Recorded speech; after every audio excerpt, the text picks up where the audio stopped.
So first of all, I just want to talk about how I think this is probably the first time that I'm on time.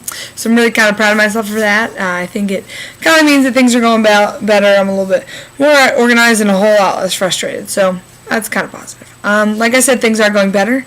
For the most part, they're not perfect, but I've realized that I just kind of need to survive this experience and kind of let things roll. First of all, I wanted to talk about the Teachers of Promise Institute that I attended at JMU on Friday and Saturday. It was a really good conference. It was really cool. The Teachers of Promise Institute really made a huge deal, about the fact that the students that attended were Virginia's rising stars for educators, and that was just really empowering and uplifting.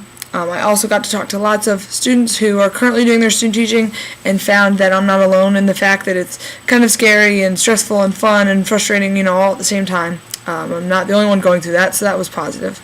I also learned some really cool things on classroom management, building rapport with students, as well as some really cool technology stuff. So overall, it was a great weekend, and feel very lucky that I got to attend. I also wanted to talk about kind of the difference between my first and second block. At first, when I first started student teaching, I thought that when things went really well in first block and went really poorly in second block, I thought that my lesson plans were bad. But then I realized that through some reflection and talking to others that it wasn't always my lesson plans. It was the fact that second block is just a different group of students. There's 28 students, mostly boys, used to getting away with things. So once I realized that it wasn't that what I was doing was completely wrong. I just might need to change a few things to kind of adjust to them. That worked. That has been really positive. I also a little bit frustrating the whole experience again is that my CT just doesn't really give me much help. When things do go wrong in second block, he just says, "Oh yeah, that didn't work out," but he doesn't ever tell me why, or maybe a little thing I could change, or anything. So it's really kind of hard. Like most of the time when he tells me something went wrong, or it didn't go well. I know it didn't go well, but that's, I was kind of hoping he might give me some guidance.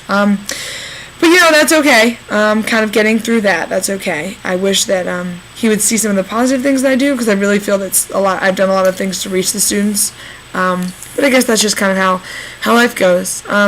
So what I've kind of realized is that throughout this experience that my CT isn't going to be much help. He's kind of going to be more of a hindrance, and he really just kind of it's kind of almost like a negative thing, I feel like, in my classroom.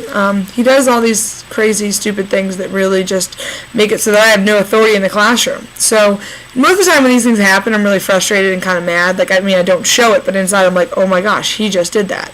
But afterwards I've learned to just laugh them off, and they kind of become funny jokes. Everybody kind of asks me, what did your CT do today? What did he do today? Because the things that he does are so dumb. So there are 3 things that really stood out last week.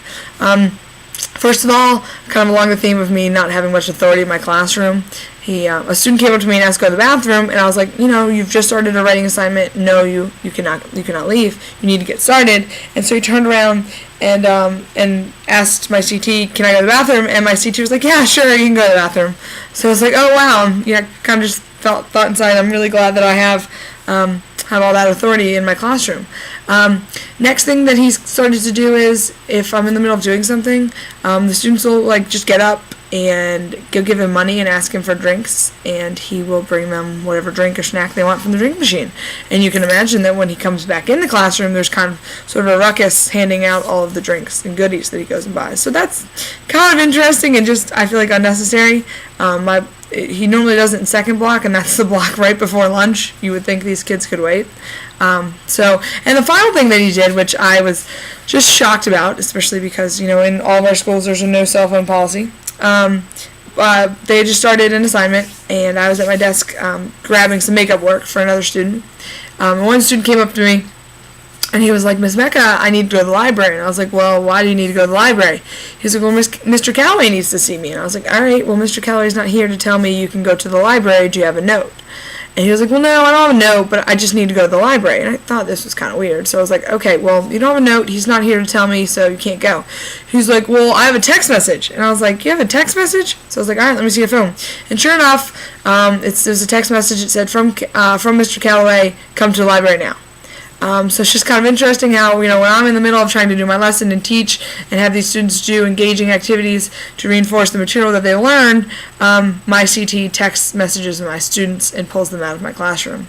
So that's a little frustrating. I was kind of mad when it happened, but afterwards I'm just like, well, if he's going to do it, I'm going to just kind of laugh it off and know that that's not really appropriate. And he also doesn't really enforce that the boys that he tends to randomly, it's kind of weird, I think, but pull a bunch of boys out of class for like no reason, and they come back like 30 minutes later. It's very odd. But when those boys miss my class, he doesn't. I'm always like, here's your work. Like, this is what you missed. You need to make it up because it's still important stuff.